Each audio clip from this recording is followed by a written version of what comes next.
A couple of weeks ago I talked about Ayaan Hirsi's upcoming visit to Australia scheduled this month, and I urged you to go out and show support by attending one of the events. If you missed it, here it is again. Islam shouldn't be an exception. Ayaan Hirsi is coming to Australia soon to speak about reforming traditional Islam and confronting militant Islam. There are people and organisations trying to prevent her from coming or speaking. They describe her as an extremist who engages in hate speech. They are in error.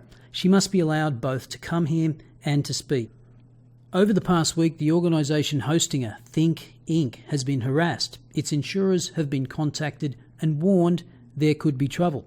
Venues where she's scheduled to speak have been contacted, warned there'll be protests, and urged to cancel her engagements.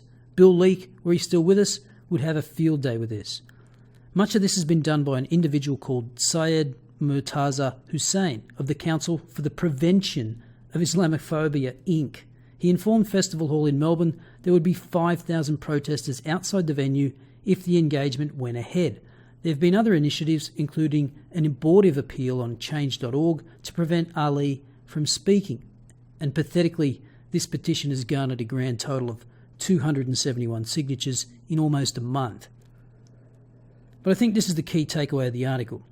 In a liberal society, one is free to choose and to change one's religion. One is free to not adhere to any religion, and one is free to inquire, read, speak, and write critically of religions, political ideologies, and other matters, including law and morals. Wherever Islam, whether Sunni or Shia, rules, however, it makes itself an exception to such liberties. Its militant adherents are actively seeking to extend that regime of religious exceptionalism and intolerance in the Western democracies by attempting to ban any criticism of Islam. Ali opposes them candidly, and they deeply resent the fact that she's been finding an audience. We must insist on her freedom of speech and resist efforts to censor or intimidate her. Absolutely. So I just wanted to flag this as Ayaan Hirsi will be coming to Australia in April and no doubt will court controversy wherever she goes and speaks. But if you have the chance to go and see her speak and support her, then I encourage you to do so. And here are some dates and places where you can do that. Well, it looks like I spoke too soon. Today we learned that she has cancelled her tour. The organisers, Think Inc., put out this statement. Ayaan Hirsi regrets that for a number of reasons, including security concerns, she must cancel her upcoming appearances in Melbourne, Brisbane, Sydney and Auckland. She wishes the event organisers, Think Inc., success in their future endeavours and hopes to be able to return to Australia and New Zealand in the not-too-distant future. Now that's obviously a little vague, but it does allude to security concerns, and as I showed in the previous video, the organisers were harassed, their insurers had been contacted and warned there would be trouble, and they had promised large protest. Then we find out today that ticket holders would be subjected to searches of their bags and persons, and that meet and greet ticket holders had also been requested to provide their full name, date of birth, residential address because of the intimacy of this environment.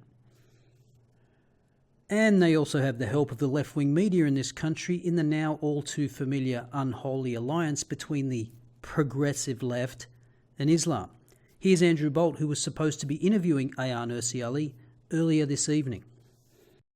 Hirsi was coming to Australia again for more lectures and was due to come on once more on this show tonight. But she has cancelled her tour at very short notice, citing security concerns, among other unnamed factors. Now, I don't know what those security concerns precisely were. I don't know what the other factors were either. And Hirsi has stopped the tour organisers from speaking about this, which I find a bit curious. That said, I did meet Ayaan Hirsi's permanent bodyguard on her last trip here, and I know her fear is real. I also know that the organisers had one venue, Melbourne's Festival Hall, threatened with 5,000 protesters by something calling itself the Council for the Prevention of Islamophobia, which contacted other venues too. Hey guys, if you really want to prevent Islamophobia, honestly, threats like that sure won't do it. The opposite, in fact.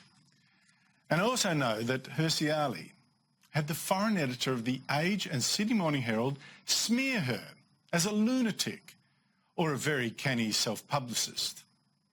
What's more, nearly 400 Muslim women, including activists and academics, signed a petition expressing their utmost disappointment that Hirsi Ali was even being brought to Australia and accusing her of hate-mongering and bigotry and what else.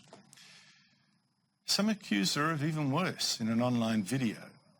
And they somehow inverted the story so that Hirsi Ali is the extremist and they're the ones who are living in danger. How can you claim to stand for our liberation when you simply repeat the language of our oppressors? This is the language of white supremacy. This is the language used to justify wars, invasion and genocide. You're here to profit from an industry that exists to dehumanise us. An industry built on selling hatred, misinformation and stereotypes. It's a lucrative career, appearing on panels, TV shows, big budget events where people have to pay big money to hear you speak. You know what your audience wants and you give it to them. Despite globally recognised institutions describing you as an extremist. This hatred you feed puts us in danger every day. That's extraordinary.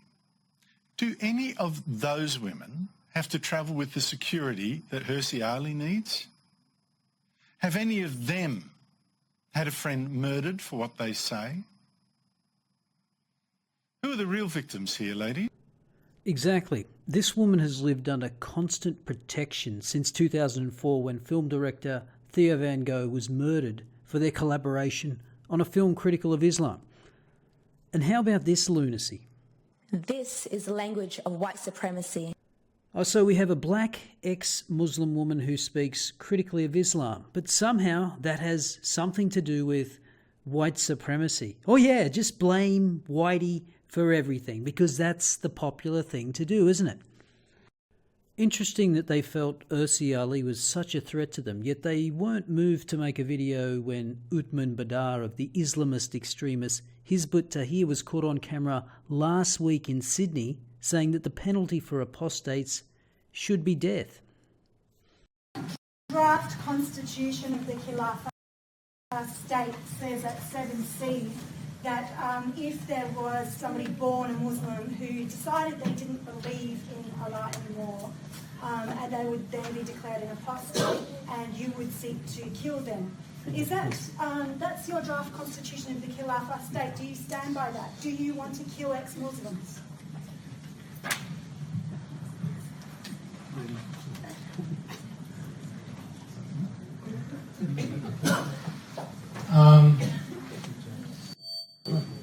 Where did you get that constitution from? Your website. Our website? It's not on the website. It was a year and a half ago, I got it on your website. Right. About 2 years ago, it was there then, and you've since deleted it. But Hizb ut-Tahrir is a global political organisation, and so their constitution is on many websites. It's also on the UK website, the one you had linked to a PDF file, which I downloaded a while ago. The draft constitution is the draft constitution for the Khilafah, and we've been very clear that we work to establish the Khilafah in the Muslim world. And the constitution is based on Islamic sources, and the whole thing covers different aspects of the Islamic law, the Sharia law. The ruling of apostasy in Islam is clear. Again, that's one of the things the West doesn't like, and so it seeks to change. The ruling of apostasy as such in Islam is clear, that apostates do attract capital punishment, and we don't shy away from that, we don't shy away from saying that. Oh, and he also said at that meeting that Islam was incompatible with the secular separation of religion and state, democracy, individual rights, and even the process of science, which he called scientism. How progressive. At least that's what you're led to believe, since the progressive media didn't even report it. So as I sit here on Monday night putting this video together, Ayaan Hirsi Ali was scheduled to appear on Q&A, the same program on which just a couple of months ago this moron claimed Islam to be the most feminist religion. So that's the state of play here in Australia. An ex-Muslim reformist thinks it's too dangerous to come to Australia to speak. Islamist extremists are openly admitting that their brand of Islam is incompatible with Australian society and openly calling for apostates to be killed. And the progressive media doesn't report it. Congratulations, Australia. You're doing super. So, has Australia surpassed Canada in its regressive attitude towards Islam? Let me know your thoughts in the comments below. See you next time.